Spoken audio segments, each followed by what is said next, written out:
Hey there guys, it's Morgan coming back to you with another weekly Shlog here at Highland Cycles in Montrose, Colorado at my little shop where we show you all kinds of cool dirt bike stuff. We show you tool reviews, we do reviews on parts, ride video, all kinds of cool stuff we do here.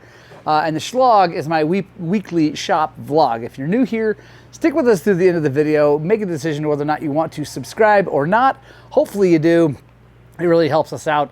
This thing is getting bigger. We're spreading what we like to call the gospel of two wheels because we think that dirt bikes make better people and we need more better people in the world. So if that sounds like fun and you want to join me, here we go.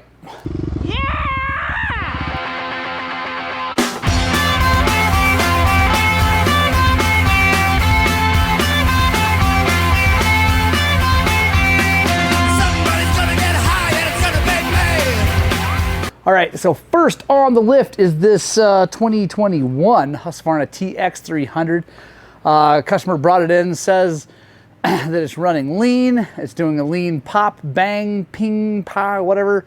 Thinks it's electrical, although I kind of doubt that. And spoiler alert, I already rode it around, but I still don't know what's wrong, but let me show you something. So I rode it around, I warmed it up. It's a TPI, so I warmed it up really well. I rode it around, I don't know, there you go. That never moved. Now, I'm not saying that the Tusk radiator cap is, super accurate, but they do generally move when it starts to warm up. It did not move at all. I didn't ride it too long because I got a little bit worried about not seeing any kind of movement.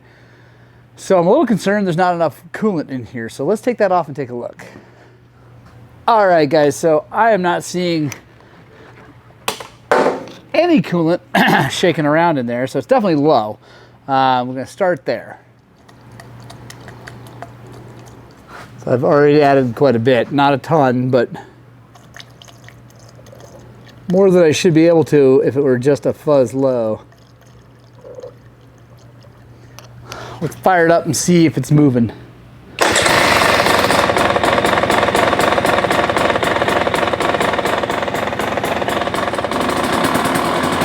Moving coolant just fine. Seems like that's all working fine.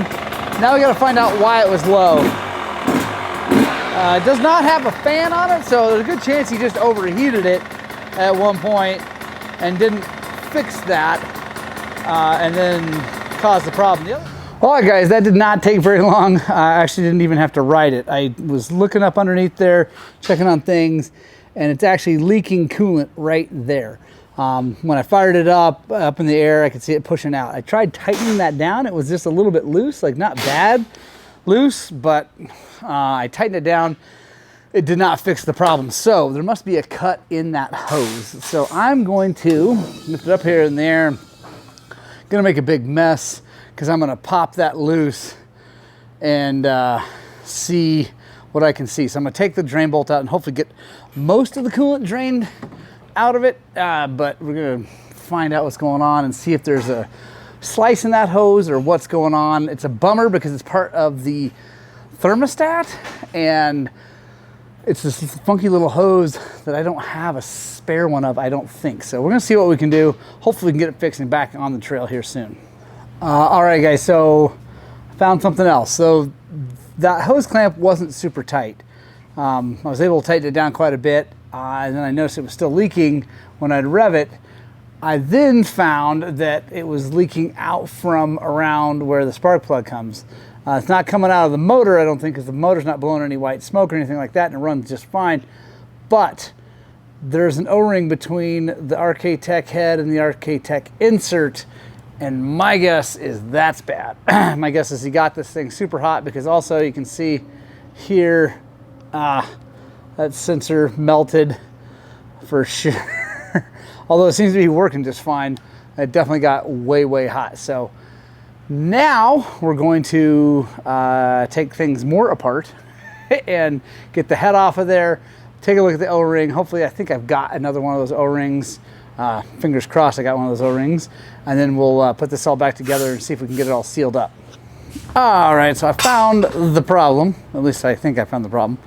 You see this O-ring, if you look, is completely flat. I think it just got really hot and it flattened out. So the problem with the whole situation is I'm going to need new ones of these and a new one of those. The head O-rings seem to be fine. They are still sticking up above the level of the cylinder. It's hard to show you on camera, but they're just sticking up above, and also there's no leaking of coolant or anything into the cylinder. So I think those are gonna be fine. If I have this stuff, we're gonna put it back together. If not, I'm gonna order all of it. I'll probably just order all of it anyway. Those look fine, but yeah, nah, never mind.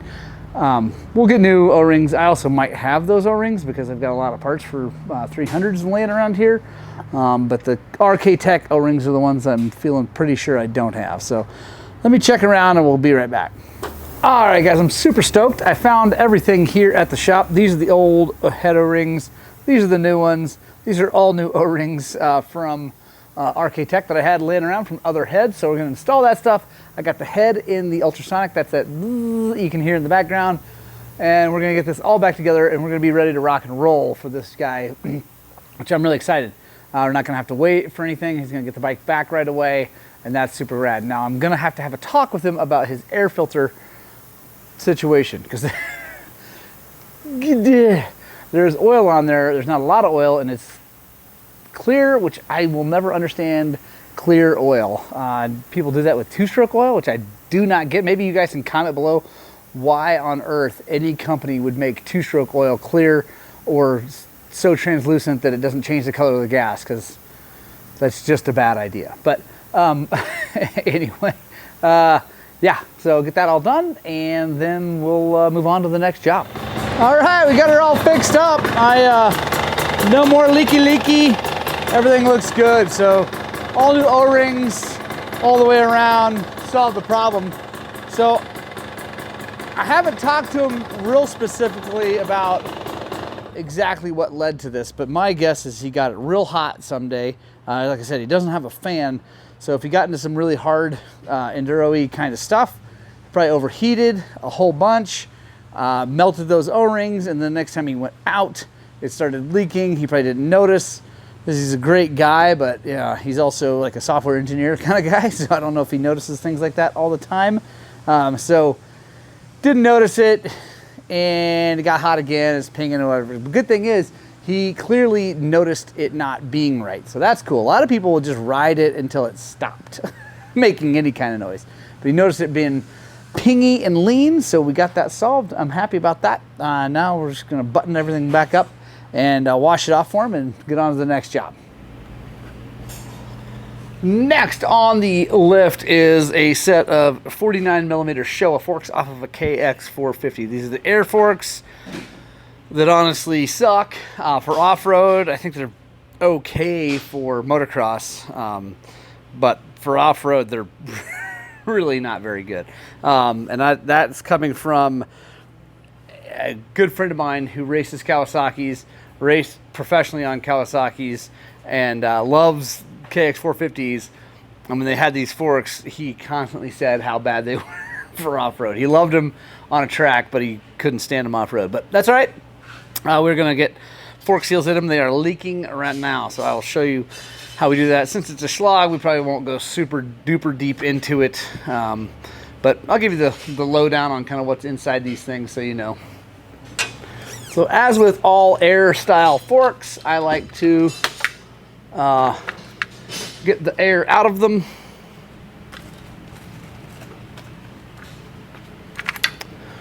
So easiest thing is just taking the valve cores out. And it doesn't matter how it comes out, like what the order that you take it out. It does matter, although when you go back together, how you put them back together, like, or how you pump them back up. You got to do it in the right order. Otherwise, you'll end up with a fork that's not right. Look at that. It's sucking up. There we go. They're all the same valve cores. It doesn't matter which way they go back.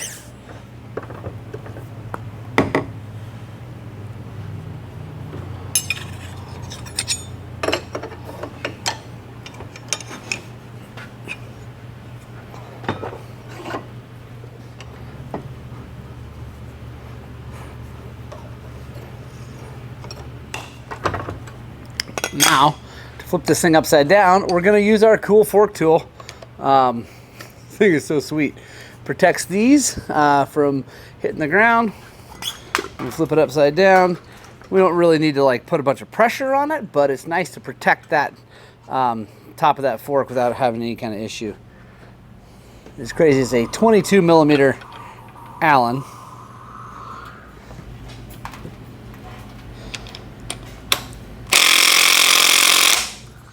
So that comes loose from the fork, and then you got to break it loose from here with, I believe, yeah, 17 mil.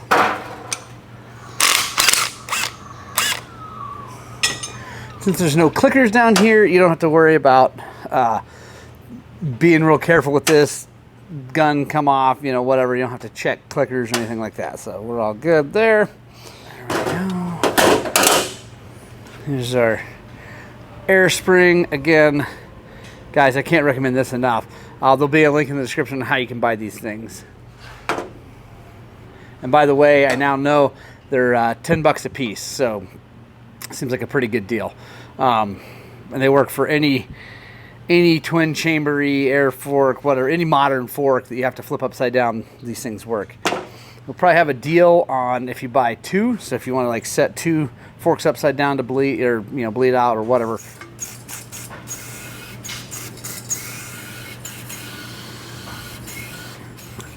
All right. So the air spring seems to be good. There's been no problems with that, so I'm going to leave it alone on this. We're just doing fork seals. Fork seals, guys, same on these as everything else. Just got to get the dust seal out. Flat blade works really good for that. And circlip. The only funky thing about these is that they're 49 millimeter, and that's just a weird size. We stock them obviously, but not everybody does. All right, something to know, guys, to make this easier to put back together. You want to put the put a pump on here. Well, I put the valve core back in. You want to pump up the inner part here, and just to make it so it sticks out enough that you can get the nut on and all that.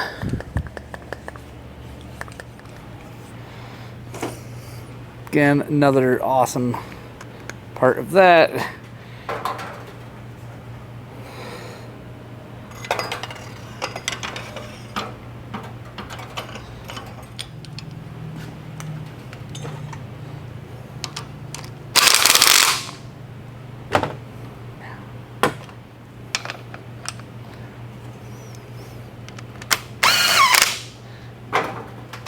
All right, guys, we're going to put oil into the air fork here and get done. So the outer gets 300 cc's.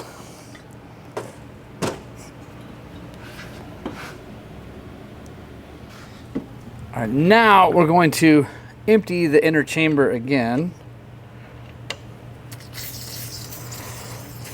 And they want us to put 100 cc's of oil in the inner chamber, and that's to lube it up. All right, guys, so we got our air moto. This thing is really cool. So it'll go up to 120. Screw this in. Screw this on.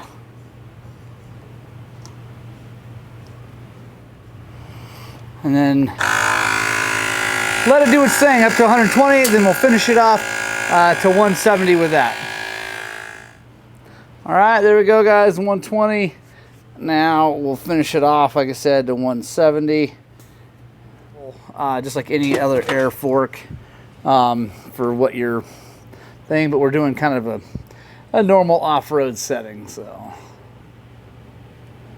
All right, so we got the inner set at 70 or 170. Now we're gonna do the outer at 11.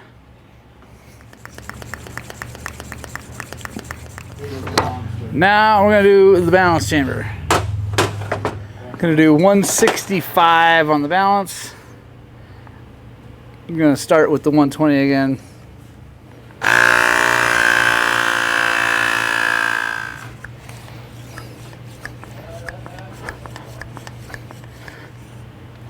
All right, 165 balance chamber, we're all good. Now let's take apart the other fork.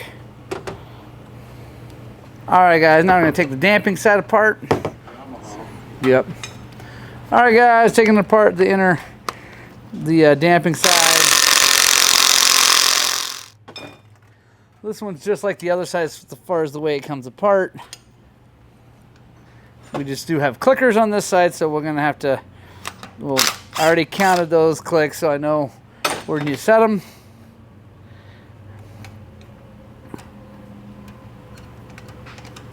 And these ones actually do change when you spin this off, because this is D-shaped and so is the rod that goes down in, so you can't undo this without that clicker changing.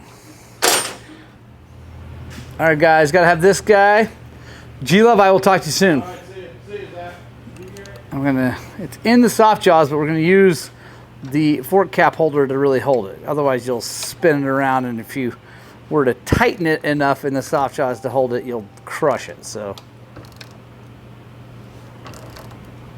all right, now it's loose. Gonna push up. There we go. Should start to come out. Ha, there we go.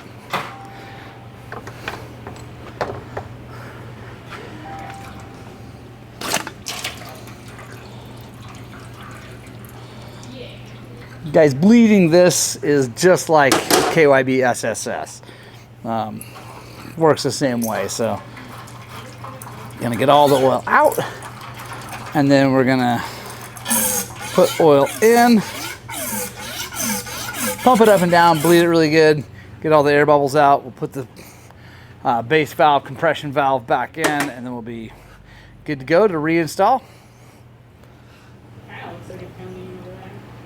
Was that what we're going to do? Just pay whatever the change fee is the first one? Right?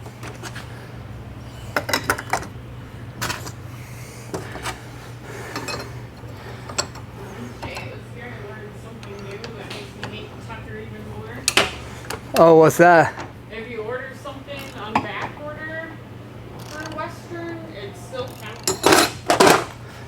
All right, guys, just like a KYB or any other twin chamber, it's probably a little extra full right now. We're just gonna bleed it. There it goes. Yeah,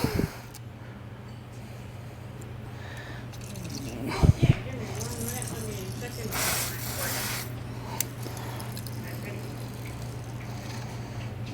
you. There we go. All right, now gonna install the fork tubes.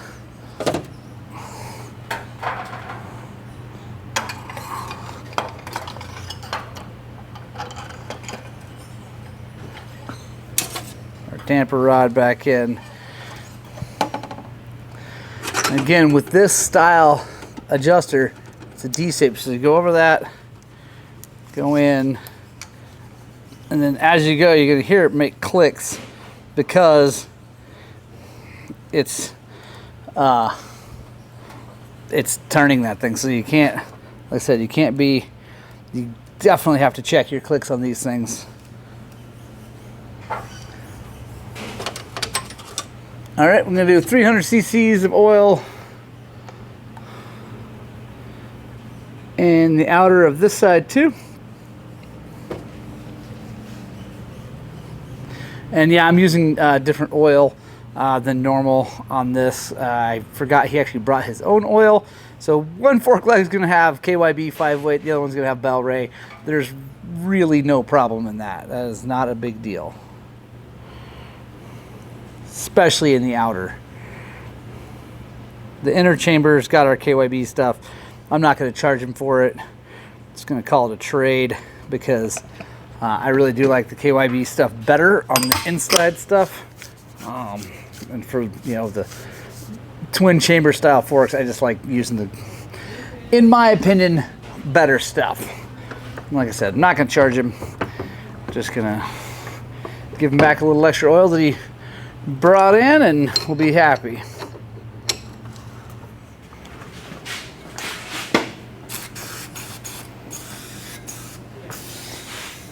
All right, guys, there we go. These forks are all done. Like I said before, they suck for off-road. But, I mean, you know, it's better than not riding, right? So, yeah, let's get on to the next job. All right, guys, next on the lift is a bike you may or may not recognize. I'll let you see that right there. We've got Travis from Every Single Sunday here in the house. He is on his way to Crested Butte to ride with some friends. What's your plans, Travis? Heading out to Crested Butte right now. Meet up with the boys from Ready to Ride Rentals for a weekend full of riding and having fun. My 300's somewhere around 150, 160 hours now.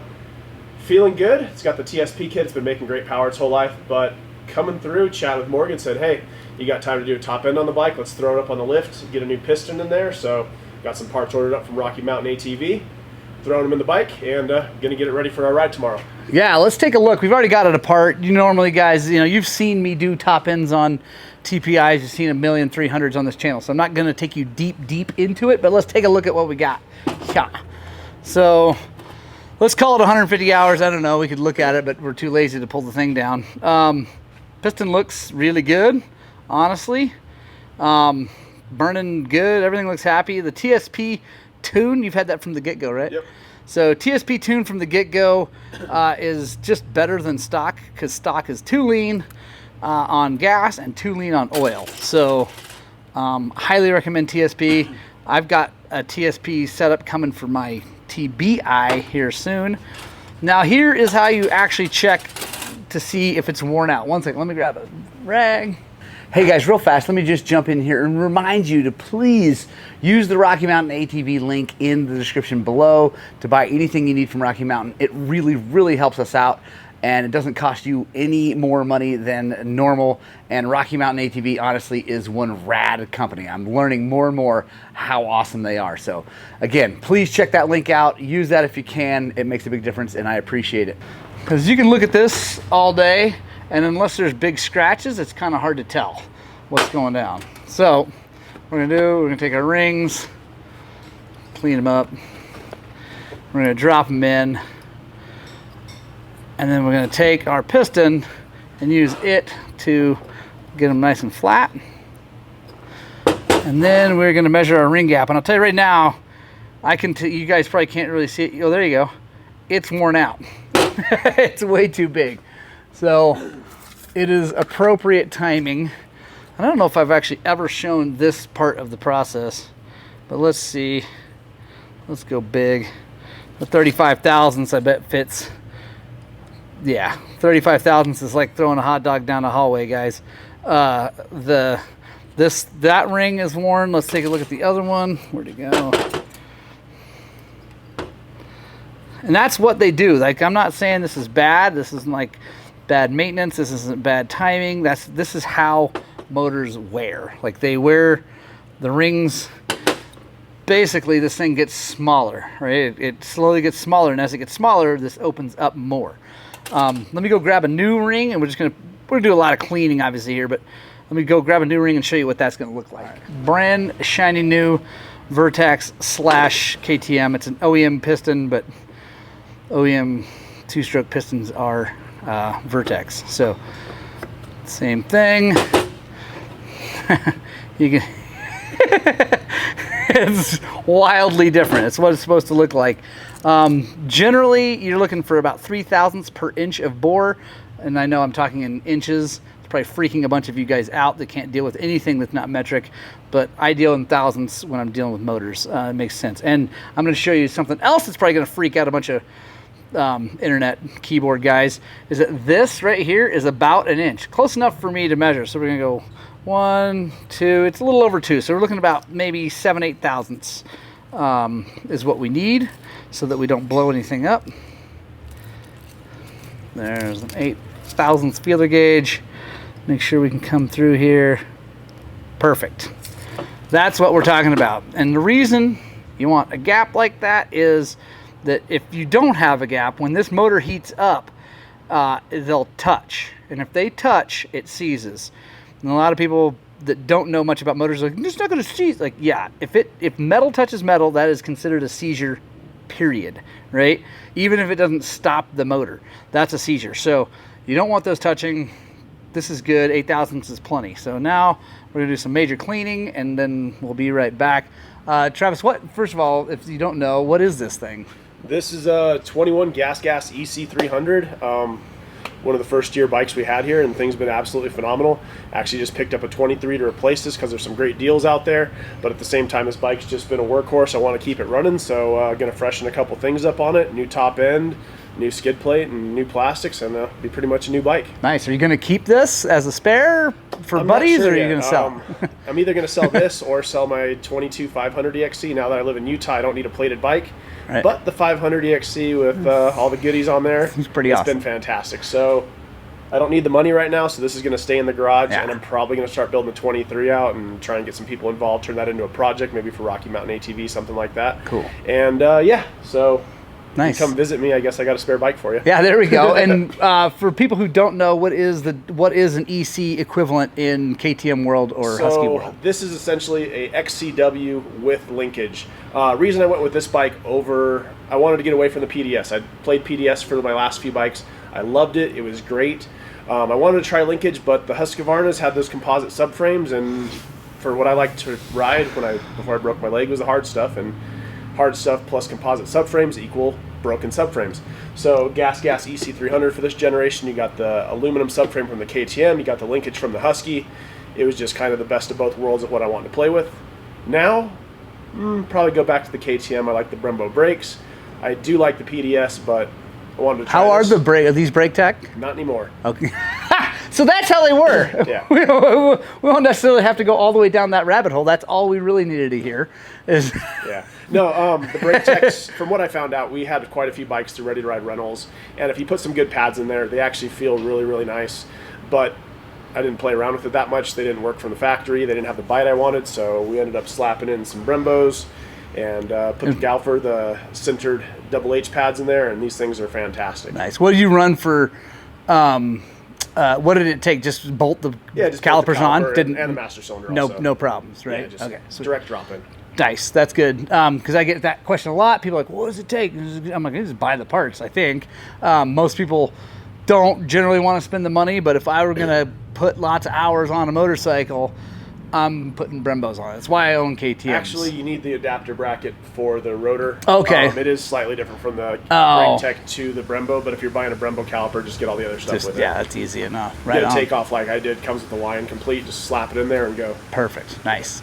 Sweet. So there we go. Gonna do some cleaning and we'll be right back. All right, guys. So Travis already left.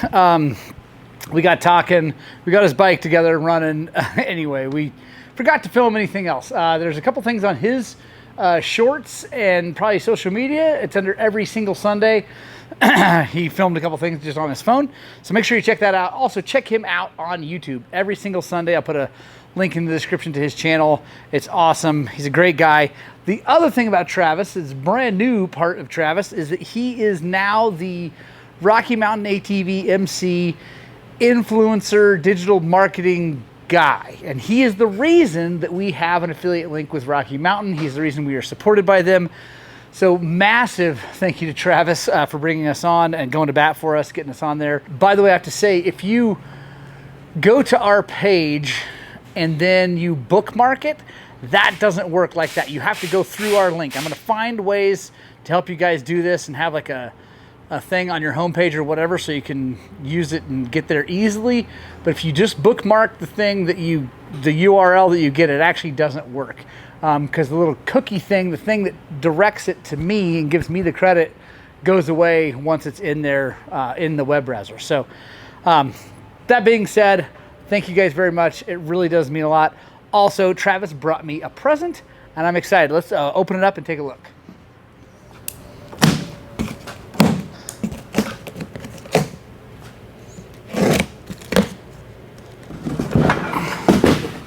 Boom! Stoked, guys. It is a Tusk scissor lift. You go boop, boop, boop, boop, boop, boop, boop, boop, boop, and then down. Like I said, this is the stop. It's going to go in and lock it out. Then it's got locking wheels which is nice. So when it's up in the air, you can lock these wheels so things don't roll around. As we're gonna try her out with this 500 KTM because, you know, it's a big bike, and we'll see how it does.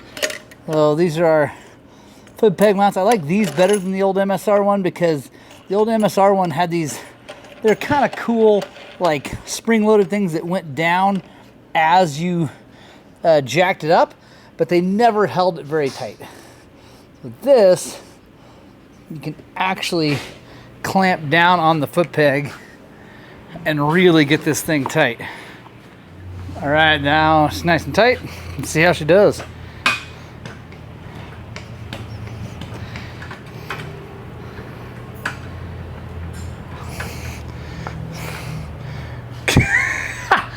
That is awesome. That is so freaking cool. I don't think my MSR one goes that high. That is super cool. And then here we go.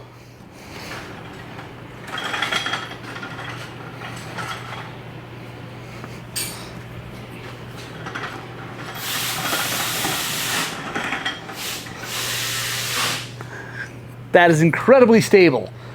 That's awesome. All right, guys, I got to get back to work and get back to this Shlog. I just want to check this thing out. Make sure you subscribe. I will put a link for this in the description of this video. One of our affiliate links for this in the description if you want to buy one. But if you want to wait, I'm definitely going to beat on this thing, test it, and do a full, like, long-term review down the road. It'll be a while because I want to make sure it's good.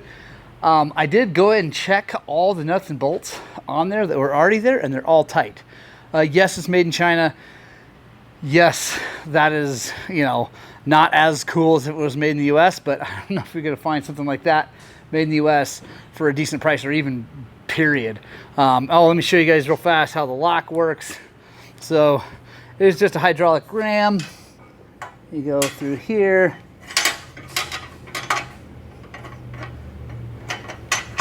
Like that. Then if you lower it down, there it goes. Now pressure's off the ram and the bike's still up in the air really, really high. You can work on it. Cool thing is, guys, you can take both wheels off, the suspension off, shock off, forks off, send them out to us for TBT or whatever. So guys, I'm excited. Travis, thank you very much. Rocky Mountain ATV, thank you guys so much. It means a lot. I'm actually going to leave this thing. It's time to go home tonight. I'm going to leave this thing in the air, and we'll see how it does in the morning. If it's laying on its side, then we'll give it a big thumbs down, but I don't think it will be. All right, guys, it's the next day. Bike's still in the air. Happy with that. So make sure you stay tuned. Full review, beating on that thing. Obviously, watch all of the Shlogs. It'll end up being in there a lot. I really like it. The casters seem to work really well. The brakes on the casters seem to work well. Keep your thing in place. Yeah, I'm stoked. On to the next job. We're going to be working on this, and then also I'll be filming an in-depth video on TSP head and tune on my 300XC today because that's showing up. So exciting stuff today. All right, guys, that's the end of the week, the end of the Shlog. Thank you so much for joining me. Thank you to Travis for coming here, having us put a piston in his bike. Really appreciate it. Massive thank you to Rocky Mountain ATV MC for everything. Huge. The most thank yous go to you guys who stick around to the end of these videos. Punk Rock Club, I love you the most. It means a lot. If you're new here, this is your first time watching all the way through a Shlog, maybe give us a subscribe, let a friend know about us. All the good stuff and things that YouTube people ask people to do, I don't even know, but I love you guys. I hope you get out and spread the gospel of two wheels, and I desperately hope that what we're doing here is inspiring you guys to work on, but way more importantly, get out and ride your dirt bikes!